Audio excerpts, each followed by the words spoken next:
Welcome back. I'm playing Warhammer 40,000 Battlesector, and we'll continue on with our multiplayer tips for the Tyranids. And the next unit we're going to discuss is the Hive Guard. So they cost 150 points for their standard kit. Each model has 140 health points. They have 1 action, 4 movement, 5 armor, and they have minus 10 evasion at baseline. They are considered elite units, and they have 2 different weapons. So the first weapon is the Impaler Cannon. It has 3 attacks, each one doing 15 to 20 ballistic damage with 4 armor piercing, so they can damage most vehicles and units. It has an optimal range of 4 with a base accuracy of 75, and the accuracy drops by 10 per tile. But the thing that makes this weapon pretty effective, much more effective than what you would actually expect, is the fact that it has the Shard Beast spines, and what that does is it completely ignores partial cover penalties. So if you're playing like on the bridges where there's a lot of partial cover or there's some slight elevation differences, things like that, where it's not full cover, you'll all of a sudden not have those accuracy debuffs, so these guys will hit a surprising amount of attacks in addition to the accuracy buffs that they're getting with the Synapse units. So these guys can dish out a ton of damage. You wouldn't necessarily think it with just the 3 models, but by all their accuracy and getting these attacks, they can be very, very good. The other thing that they can do is their other kit is the Shockwave cannon. So the Impaler cannon is kind of all around good at taking out units. It's usually meant for sniping either HQ units or just doing damage to infantry. The Shockwave cannon is a pure anti-vehicle weapon. So each model has 1 attack. Its damage goes up to 37 to 50. It says it only has an armor piercing of 2, so you'd think, oh, this sucks, but that's not actually how it works.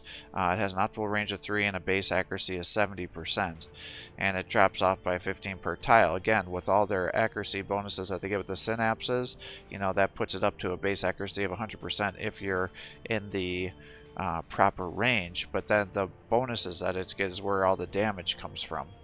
It gets a plus 100% damage against vehicles. It gets 5 armor piercing against vehicles, so now its armor piercing goes up to 7, and then it has a 15% critical hit chance against vehicles, and that's in addition to any sort of critical bonuses that you get using your momentum to begin with. So for these, it can do an incredible amount of damage. You know, it's not uncommon for it to be, you know, 150 to 200 some plus damage against vehicles. So if you're fighting, like, say, a super elite Space Marine army with all their vehicles, or the Sister Sororitas, and they're using around their transports or their immolators, something like that, these guys can definitely nuke a vehicle. But I wouldn't recommend ever taking more than 2 with the Shockwave cannon, because then you're spending way too many points on these guys, and they're not very good at attacking anything else because of the baseline. Like I said, this is usually a pure anti-vehicle kit.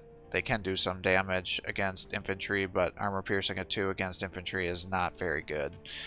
Whereas the Impaler cannon can do damage against everything. So if you wanted to bring 3 out, it'll be able to do damage to infantry, vehicles, things like that, but it won't be nearly as impressive as, say, the Shockwave cannon here. So we will, maybe what I'll do, I was just trying to think if I make a custom force selection. One thing I'm not entirely sure about is whether all the vehicles in this game are actually coded as vehicles, like the Invictus Warsuit. It doesn't seem like the Shockwave Cannon does the bonus damage to that. I don't know if I've just had some incredibly poor rolls with them, or what the situation is, because I have not found. But like against Dreadnoughts, Predator tanks, all those things, it always does significant amounts of damage. I think it's worked pretty effectively against land speeders too. It's been a long time since I've used one of these against the Space Marines, but I definitely remember using it against the Invictor Warsuits and wondering, you know, I don't think I got my bonus damage. So I don't know if I just had incredibly bad rolls or if it's not coded appropriately. So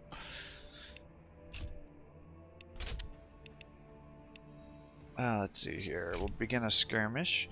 See, I would really like to get a vehicle-based army, and likewise if you're playing like Tyranids and stuff, you would never bring the Shockwave cannon because none of their units are counted as vehicles, so it wouldn't make any sense.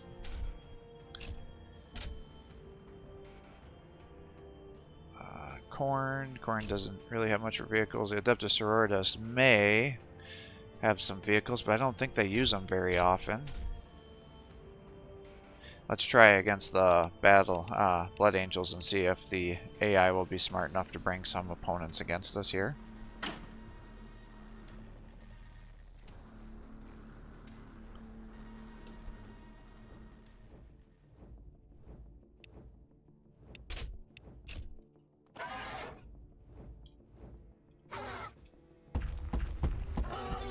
And kind of our standard move here. I'll just kind of move everybody up.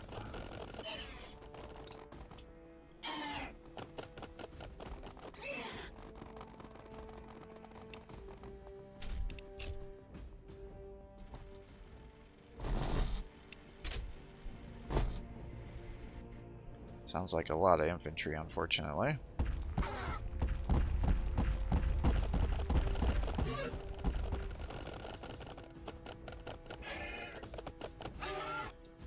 Alright, here's a land speeder.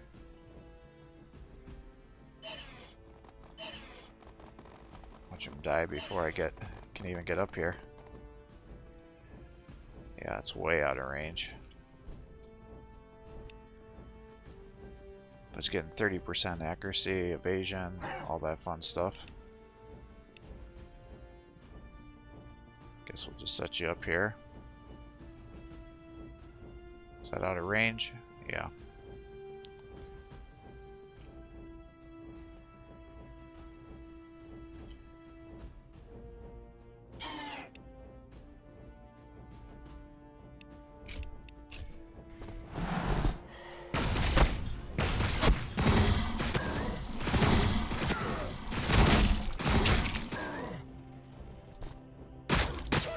So there you go, there's the Impaler cannon against these guys, and that was a Shockwave cannon. So as you can see, it doesn't do great damage against non-vehicles. Whereas, if we, say, use this against a vehicle, so this land-based speeder has 200 and some. So we're going to bring you up here. We'll start off by giving everybody some momentum. You're now up to 66, and that will now help his ability to get more crits. So now we'll attack here. So it's going to do 75 to 100 times 3 with an armor piercing of 7 against this land speeder with a 100% chance to hit. So this is going to be a one-shot kill, right? So it did 300 damage, and now it's totally empowered, ready for another attack. And it's just one-shotted that guy too. So this one did 300 some damage, but that's because it had so much momentum built up that it critted, whereas this one was 165. But still, you've now seen that I've one-shotted 2 different vehicles, and these guys have barely suffered any damage here. So definitely does a lot of good work for us here.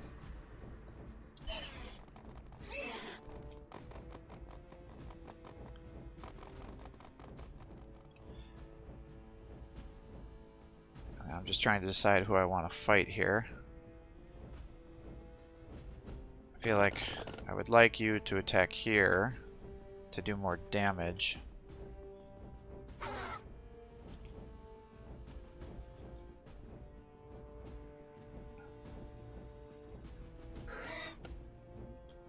But I mean, you could definitely get the kill there, but I kind of hate to do that.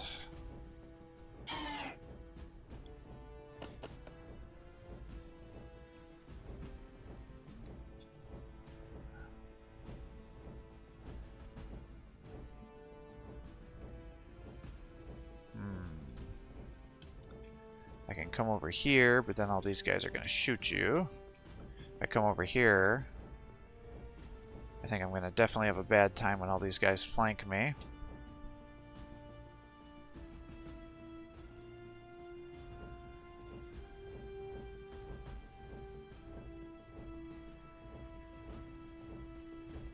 But we'll do it anyways, because I'd like to take some of these interceptors down.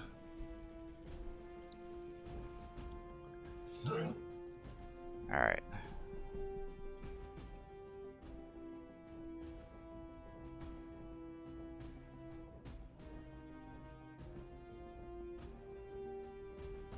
run you up here, I guess.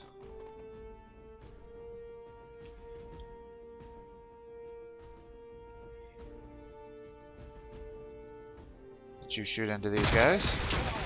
Good job. Now I can move you up one. You can puke these guys down here. Get here. You can come up here. And then what I'll do is I'll throw my toxic spines over here against those guys. Almost kill them.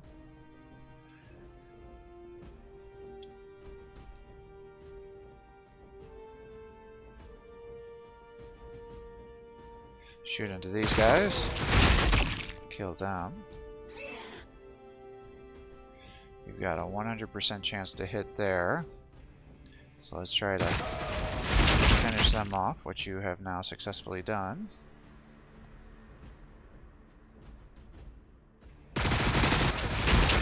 Start working on those guys. You as well.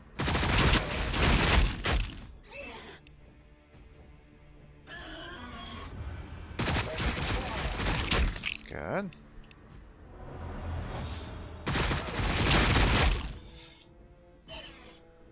Alright, so we did some nice damage there. Oh. I never did actually attack these guys. My bad.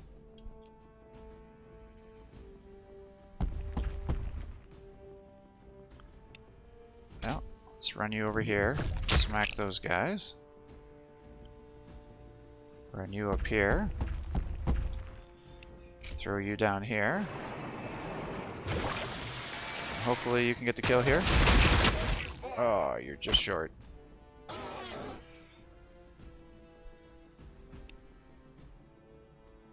Alright, you've got a 100% chance to hit. Why are you not getting a bunch of synapse bonuses here? Probably because I'm so far away from everybody else.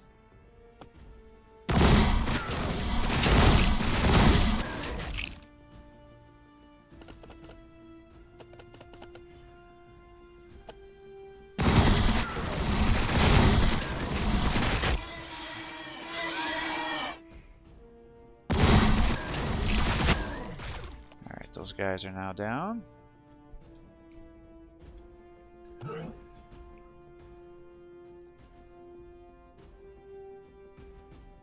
And we'll just move you here, and then he should have 100% because he's ignoring partial cover bonuses. So, we'll now be able to kill these guys.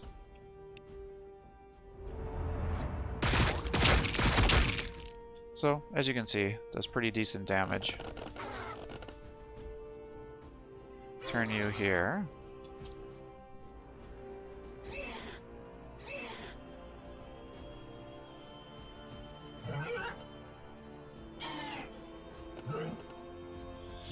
Now the thing that you would be a little surprised by is they're not very tanky, the Hive Guard, so you can definitely overextend them, so you gotta be a little careful about that.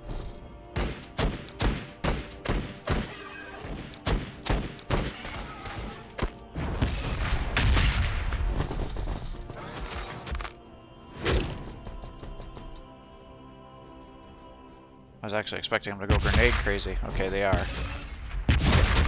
Because that's usually what the AI focuses on, is killing models.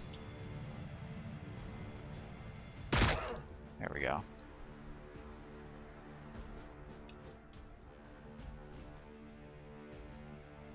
Alright, so we're up to 2.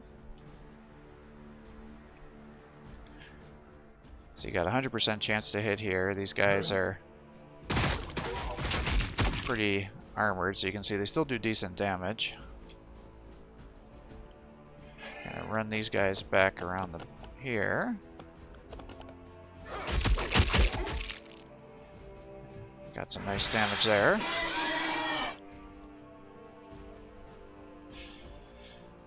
And we get another kill.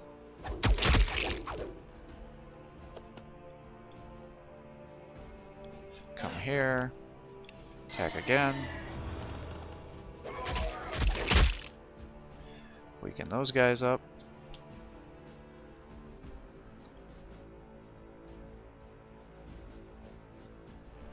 Run you guys over this way. Shoot into these guys.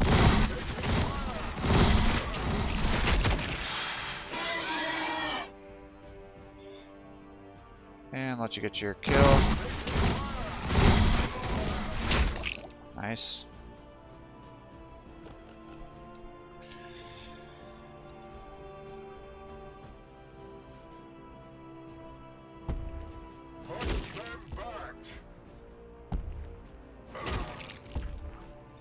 Now again, these guys are not going to be very good.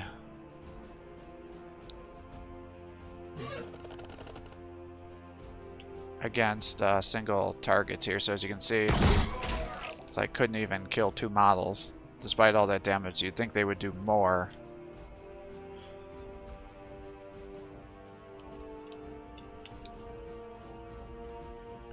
With how the damage output of the Shockwave cannon, but that's not how it works.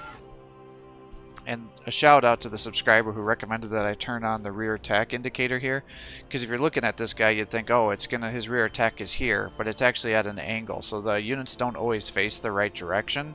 So by having that line up, it allows you to always get the extra bonus damage when you're flanking units. So that was a great recommendation from one of the subscribers here. Definitely have used that several times in multiplayer matches to help me, because if you can get those rear attacks, you really should make it a priority.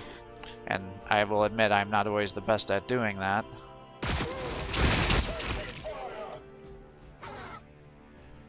Alright, and I guess let's just strafe some boys down here.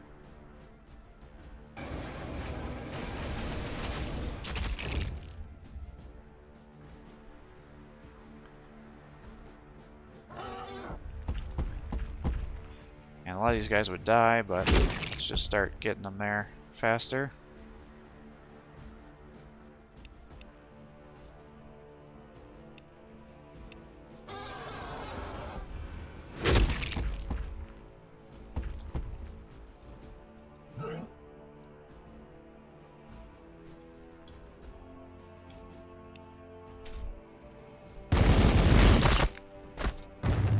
Oh, he's got a hand flamer.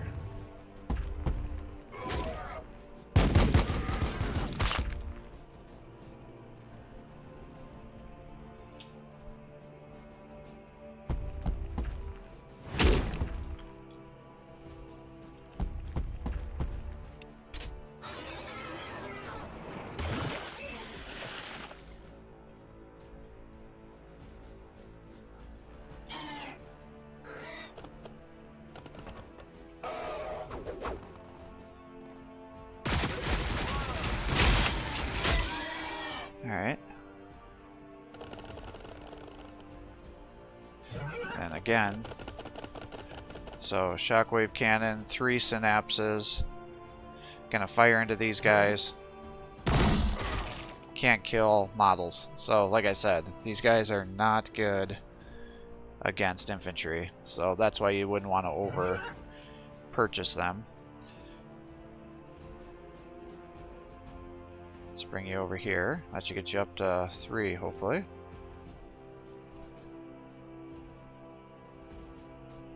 Yep, now you are. So now you got all those momentum bonuses here. 100% accuracy.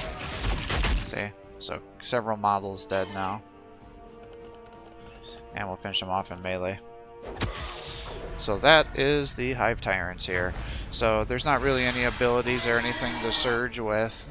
They're just major damage dealers. I wish they kind of had like a shield wall protection or something, kind of like how the Sister Sororitas have that ability with their, what are they called? The Celestian Saints, or the regular Celestians, where they can give you the protection to their heroes, or the Necron warriors have it. I kind of feel like Hive Guard should have a similar ability, and it should make them pretty tanky. Like, has a cooldown on 3 turns or something. It protects the HQ unit next to them, and it gives them, like, I don't know, 4 armor or something like that, and that way but it takes away their overwatch, right? So that would be the trade-off, but it would give you like this big defensive, because I always think of Hive Guards as being like the tanky units. I don't know if lore-wise that makes a lot of sense, because I'm not really, I don't play the tabletop at all, but it definitely seems like they should be kind of a HQ protector, and I think if you were doing that, it would make it would work out really well for you. And you'd say, oh, you'd always just bring a bunch of Hive Guards next to there and use the block, but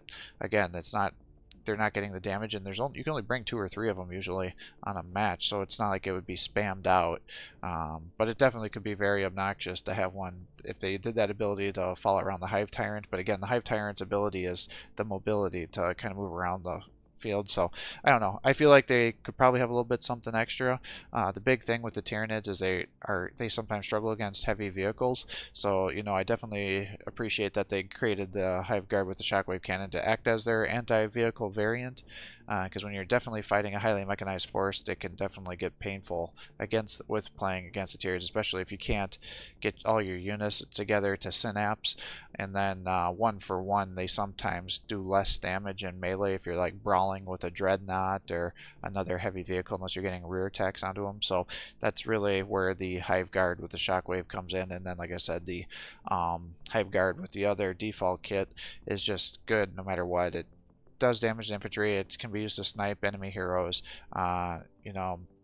With all the buffs and things it gets and the momentum gains they get, they can surge pretty easily because they're usually able to do damage to everything, whether it has armor or not.